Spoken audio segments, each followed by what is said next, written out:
नमस्कार दोस्तों, मेरा नाम है नवीन और स्वागत है आपका हमारे YouTube चैनल टेक्निकल विजन में। दोस्तों, हम लोग कर रहे थे ड्राइंग इंस्ट्रूमेंट। तो आज का वीडियो होने वाला है हमारा पार्ट थर्ड। तो इससे पहले हमने ऑलरेडी बहुत से इंस्ट्रूमेंट, लगभग 8 इंस्ट्रूमेंट का वीडियो क्लासेस हमने कर रखा है। तो यदि आपने वो नहीं देखा है तो वो हमारे वीडियो के डिस्क्रिप्शन में जाके या प्लेलिस्ट में जाके, इंडियन ड्राइंग का प्लेलिस्ट है उसमें जाके आप देख सकते हैं। तो आज का क्लास है ड्राइंग पेंसिल का। तो चलिए शुरू करते हैं हमारा आज का क्लास। तो ड्राइंग पेंसिल, जो ड्राइंग पेंसिल क्या होता है, तो पेंसिल एक जो होता है वो लकड़ी का होता है। उसके अंदर ग्रेफाइट लगा होता है काले कलर का। ग्रेफाइट जो होता है वो अलग अलग सॉफ्ट या हार्ड होता है। इसके अनुसार हम लोग जो पेंसिल होता है उसे अलग अलग नामकरण या क्लासिफाई करते हैं, यानी कि सॉफ्ट पेंसिल और हार्ड पेंसिल में। तो ड्राइंग में आपको जो लाइनिंग होती है, अलग अलग लाइनें खींचने के लिए अलग अलग पेंसिल की जरूरत पड़ती है, क्योंकि इंजीनियरिंग ड्राइंग में कुछ लाइनें ज़्यादा मोटी होती है, कुछ पतली होती है, कुछ उससे भी हल्की हो सकती है। तो इन लाइनों को ड्रॉ करने के लिए ड्राइंग पेंसिल अलग अलग होनी चाहिए। हालांकि जब आप ज़्यादा एक्सपर्ट हो जाएंगे ड्राइंग पेंसिल चलाने में, तो आप एक ही पेंसिल से ये अलग अलग लाइनें ड्रॉ कर सकते हैं। लेकिन शुरुआत में हो सके तो आपको इसे ड्रॉ करने में अलग अलग पेंसिल की आवश्यकता पड़ेगी। तो सबसे पहले यहाँ पे देखते हैं सॉफ्ट पेंसिल और हार्ड पेंसिल। सबसे पहले यहाँ पे देखते हैं H B pencil. H B pencil आपने मार्केट में नॉर्मली देखा होगा। तो एच बी पेंसिल आपका मीडियम यानी कि जनरल ग्रेड का पेंसिल कह सकते हैं। इधर से आप एरो यहाँ पे देख सकते हैं। इधर से आपका F H, 2H, 3H, 4H, 5H, 6H, 7H, 8H, 9H, यानी कि इस तरह से आपका H से हम लोग हार्डनेस को, पेंसिल का हार्डनेस को शो करते हैं। और B से इधर आपका जाता है, B से हम लोग डिनोट करते हैं, बोल्ड कह सकते हैं, यानी कि पेंसिल का जो सॉफ्टनेस होता है उसे डिनोट करते हैं। यानी कि B, 2B, 3B, 4B, 5B, 6B, 7B, 8B, 9B। तो इस तरह से पेंसिल को हम लोग अलग अलग लाइनिंग के लिए क्लासिफाई करते हैं। तो आपको अगर क्वेश्चन पूछा जाए तो एच ग्रेड का जो पेंसिल होता है वो हार्ड होता है, और बी ग्रेड का जो पेंसिल होता है वो आपका सॉफ्ट होता है। यानी कि अगर हम लोग इधर से एच से 2H, जितना इसमें एच बढ़ेगा उतना इसका हार्डनेस बढ़ता जाएगा। यानी कि जो 2H है और 9H है, अगर दोनों में कंपेयर किया जाए तो जो 9H है वो ज़्यादा हार्ड होगा 2H के मुकाबले में।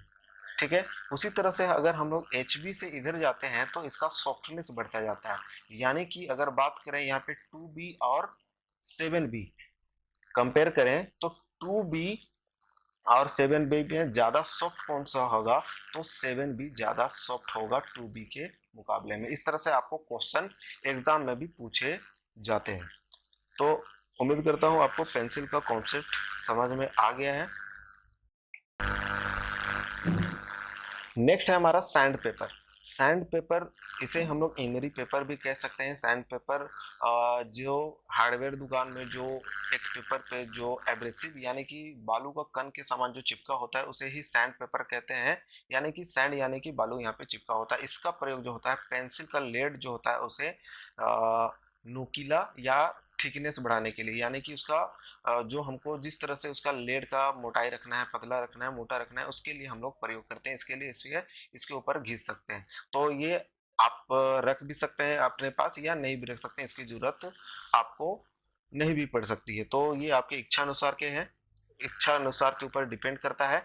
तो अब देखते हैं इरेजर। इरेजर आप सभी जानते हैं, इरेजर का प्रयोग जो लाइनें हमें जरूरत नहीं होती है उसे मिटाने के लिए, उसे इरेज करने के लिए इरेजर की जरूरत होती। तो इरेजर जो इंडियन ड्राइंग में होता है, एक अच्छा इरेजर होना चाहिए, पूरा सॉफ्ट होना चाहिए, ताकि वो पेपर पे गंदगी ना फैलाए। तो इसके लिए आपको मार्केट से एक अच्छे क्वालिटी का इरेजर रखना चाहिए। उसके बाद यहाँ पे आप देख सकते हैं इरेजिंग शील्ड। इरेजिंग शील्ड आपके लिए नया है। इरेजिंग शील्ड एक आपका स्टील का बना होता है और इसमें अलग अलग शेप का यहाँ पे खांचा कटा होता है। जैसे यहाँ पे गोल है, यहाँ पे रेक्टेंगुलर है, यहाँ पे लाइनें हैं, यहाँ पे पतली लाइनें हैं, यहाँ पे कर्व है। तो इसका यूज क्या है, इरेजिंग शील्ड का प्रयोग हम लोग इरेजर और इरेजिंग शील्ड का प्रयोग करके अच्छी तरीके से यानी कि इरेज कर सकते हैं। यानी कि इंजीनियरिंग ड्राइंग में सपोज कीजिए यहाँ पे एक लाइन है, आपको सिर्फ यहाँ पे क्या करना है, इस छोटा सा जो हिस्सा है इसे आपको मेजर करना है, ये जो छोटा सा हिस्सा है इसको मेजर करना है। लेकिन आप इरेजर का प्रयोग करेंगे तो गलती से ये लाइन भी मिट सकता है, जो कि आपके लिए इंपॉर्टेंट है, सही है, लेकिन ये गलती से ये ड्रॉ हो गया, इसे आपको इरेज करना है। तो आपको यहाँ पे इरेजिंग शील्ड का प्रयोग करके इस स्पेस को बस यहाँ पे ओपन करके बाकी सभी को कवर करके आप इरेजिंग शील्ड की मदद से इरेज कर सकते हैं। यानी कि इरेजिंग शील्ड का प्रयोग हम लोग क्या कर सकते हैं, जो कह सकते हैं कि जो बारीक लाइनें होती हैं, छोटी छोटी लाइनें होती हैं, जो हमारा लाइन होता है उसको सेफ यानी कि सुरक्षा प्रदान करते हुए मिटाने के लिए इरेजर का प्रयोग करते हुए हम लोग इरेज करने के लिए प्रयोग करते हैं। नेक्स्ट है हमारा ड्राइंग पिन, क्लिप और एब्रेसिव टेप। इसका प्रयोग जैसे हमने देखा था कि जब हम लोग ड्राइंग बोर्ड पे ड्राइंग करते हैं तो उस पे ड्राइंग शीट को फिक्स रखना होता है। इसके लिए पिन, पेपर पिन, क्लिप और एब्रेसिव टेप होता है, इसका प्रयोग करते हैं ताकि जो हमारा ड्राइंग बोर्ड पे पेपर इधर उधर ना खिसके। इधर उधर खिसने की वजह से आपका ड्राइंग खराब हो सकता है और बार बार आपको मेहनत करना पड़ सकता है, तो इसका काम नॉर्मल है। उसके बाद आता है डस्टर। डस्टर एक समझ लीजिए एक कॉटन का कपड़ा है, सूती कपड़ा। जब आप इरेज करते हैं, इरेजर से इरेज करते हैं तो उसका जो वेस्ट जो रह जाता है, अगर उसे हाथ से हटाएंगे तो वो उसका भी दाग ड्राइंग पेपर पे रह सकता है और आपका ड्राइंग गंदा हो सकता है। क्योंकि इंजीनियरिंग ड्राइंग पूरी तरह से साफ सुथरा होना चाहिए, तभी आपको अच्छे नंबर मिलते हैं।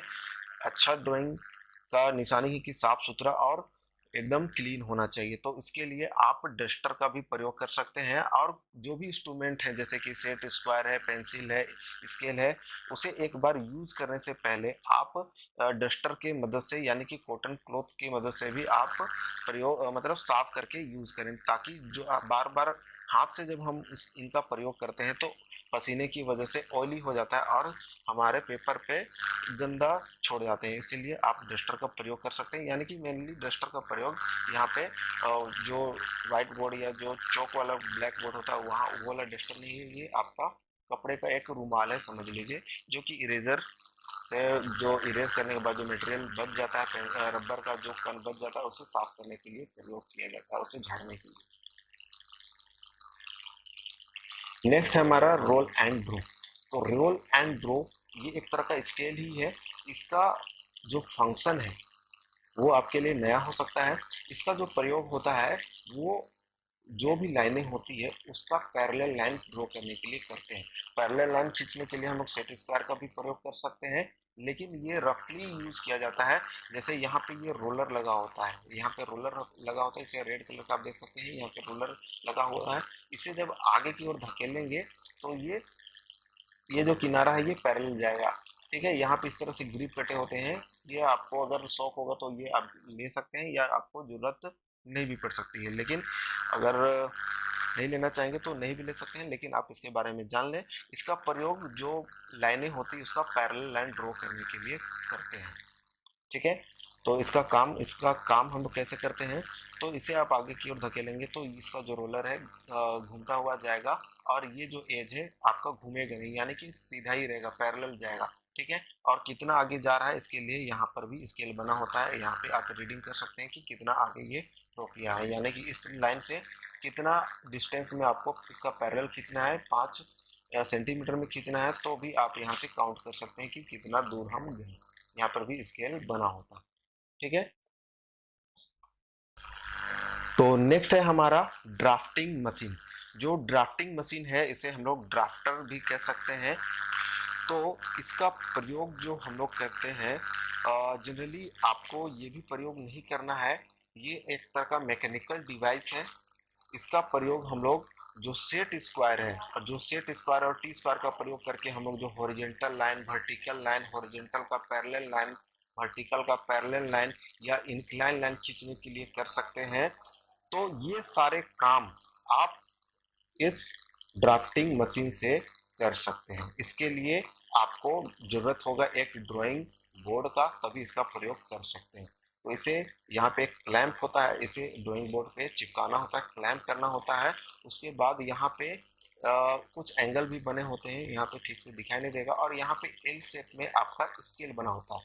यहाँ पे देख सकते हैं, इस स्केल में आपका सेंटीमीटर मेजर किया, अंकित किया होगा। तो इस तरीके से आप इसके बीच में 90 डिग्री भी खींच सकते हैं। यहाँ पर प्रोटेक्टर बना होता है एंगल मेजर करने के लिए, ड्रॉ करने के लिए। इसे आप ढीला करके इसे आप उस एंगल पे सेट कर सकते हैं। तो इसे आप इंक्लाइन लाइन भी और इंक्लाइन लाइन का पैरेलल भी खींच सकते हैं। तो इसका एक अलग से वीडियो बना के खासकर ड्राफ्टिंग मशीन का ही मैं बता दूंगा कि आपको कैसे इसका प्रयोग करना है। ड्राफ्टिंग मशीन में यूज़ करके बता दूंगा। तो आज के लिए इतने ही। तो इस तरह से सारे ड्राइंग इंस्ट्रूमेंट है वो हमारे कंप्लीट हुए। बाकी के क्लासेस में हम लोग देखेंगे कि आपका ड्राइंग लाइन क्या होता है, क्या क्या ड्राइंग लाइनें होती है, उसे हम लोग कैसे कैसे ड्रॉ कर सकते हैं। तो आज के लिए इतने ही। तो मिलते हैं नए वीडियोस में। वीडियो में बने रहने के लिए बहुत बहुत धन्यवाद। और बाकी चैनल में पहली बार है तो चैनल को प्लीज़ सब्सक्राइब करें और हमारे चैनल को फॉलो करें।